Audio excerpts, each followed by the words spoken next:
Hour number 2 now officially underway of the early line. Sirius XM Channel 159 right here on the SportsGrid Network. It's Davis and Donnie in the morning talking all of the hottest topics, which to start hour number 2, maybe the hottest topic here in the playoffs is the injury topic. We'll find out a little bit later about Kawhi Leonard, if he's going to start their series for the Clippers. We just talked about Zion Williamson with a hamstring injury. How's that going to affect him going up against the Kings? But looming maybe even larger is in the city of Milwaukee. Giannis Antetokounmpo, as yesterday tweeted out by Adrian Wojnarowski, a Woj bomb to say the least. We knew he was injured with a calf injury, but it looks like now, Davis, we might not see Giannis early in this series against the Indiana Pacers.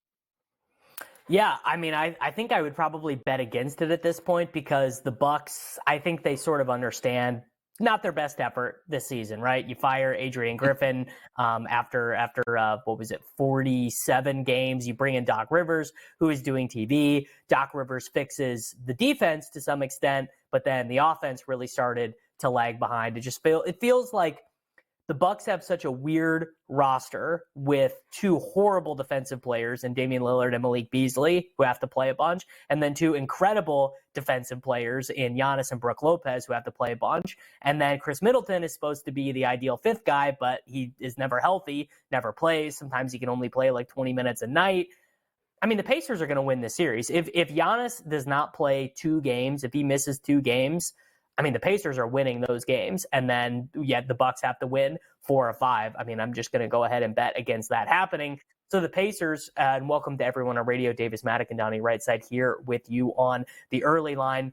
The Pacers are, I mean, certainly they're not a great team. I don't think they have any chance of beating the Celtics, which means they can't win the NBA championship, but they do have this incredible offense with Tyrese Haliburton, who is basically the best passer in the NBA. Pascal Siakam, since trading for him, they've been 17th in the NBA in defense, which doesn't sound like anything, but they were the worst defense in the NBA, non-Pistons, non-Wizards division before trading for Pascal Siakam. So pretty big improvement there. They have no chance of winning the series if Giannis misses 2 games, in my opinion.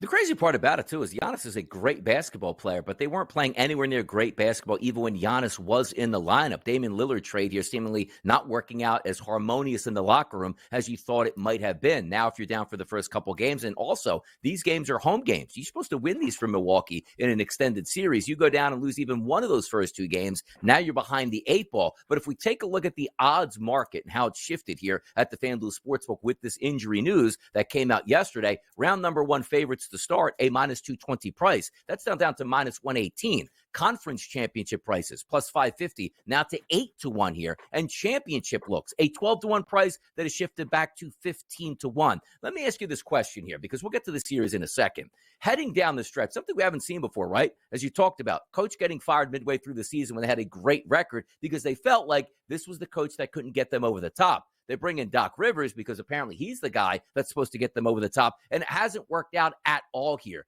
What are we actually expecting? Let's just say Giannis does play in game number 2 and they're down 0-1. Is it just so easy to say, I don't care if Giannis is back or not, this team was broken once Doc Rivers became their head coach and you can't trust him?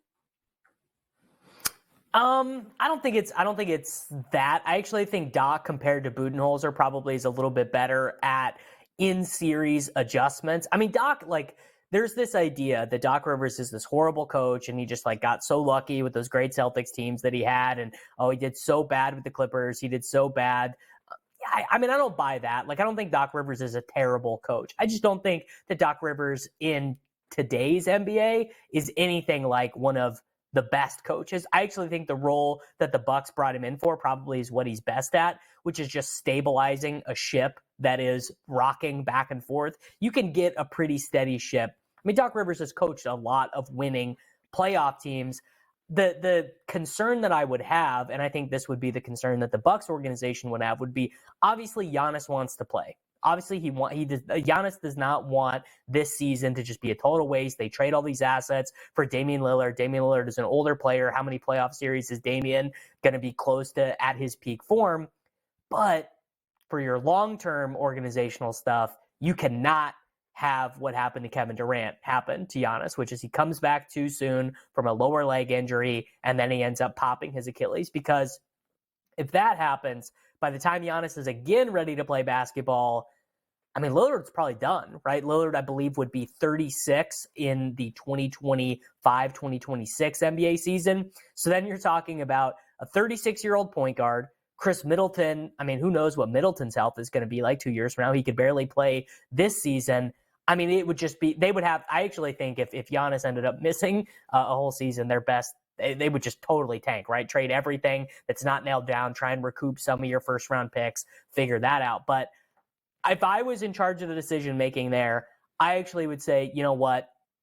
It just was not our year. Giannis, go home, rest, get your calf right. It's just because it's not what your whole organization from top to bottom would be ruined if Giannis suffers like an 18-month injury to his Achilles. Now it's time for Thanasis to step up in the biggest moments and carry the Antetokounmpo family there in Milwaukee. If you look at the Pacers-Bucks series prices here, money line here, if you're looking just on the series, the Bucks minus 118 price, the Pacers plus 100. Drastic difference to what we saw from earlier yesterday. Spread on the series, the Pacers minus 1.5 games at a plus 138 price, and the shortest game of the series goes 6 games at a plus 195. How did your series approach change with this Giannis injury here, Davis? I mean, I actually think these series prices are too heavily pricing in Giannis returning. I mean, one, it would not be insane for Giannis to return in game one and for the Pacers to win this series anyways. Like, the Bucks have been bad. The Bucks have been I mean, they haven't been bad. The Bucks have been way worse relative to what we expected them to be this season. I like that spread price a little bit there, basically just saying either Giannis doesn't come back or Giannis comes back and does not play very well, or has to play some sort of limited minutes. I don't know if I should say I'm high on the Pacers. I probably am right about on the market, but a weird thing has happened this year where Haliburton came out so good for the beginning of the season and then suffered that hamstring injury, and he's been a lot worse. I mean, what is he at? He's had 9 days off by the time this series starts. Maybe Tyrese Haliburton is basically, in the hyperbaric oxygen chamber, and his hamstring is going to be 100% good to go. And if Haliburton is back playing like he was the first 2 months of the season, you could make you could make a pretty real argument that the Pacers are just 1 through 8, just like the better basketball team.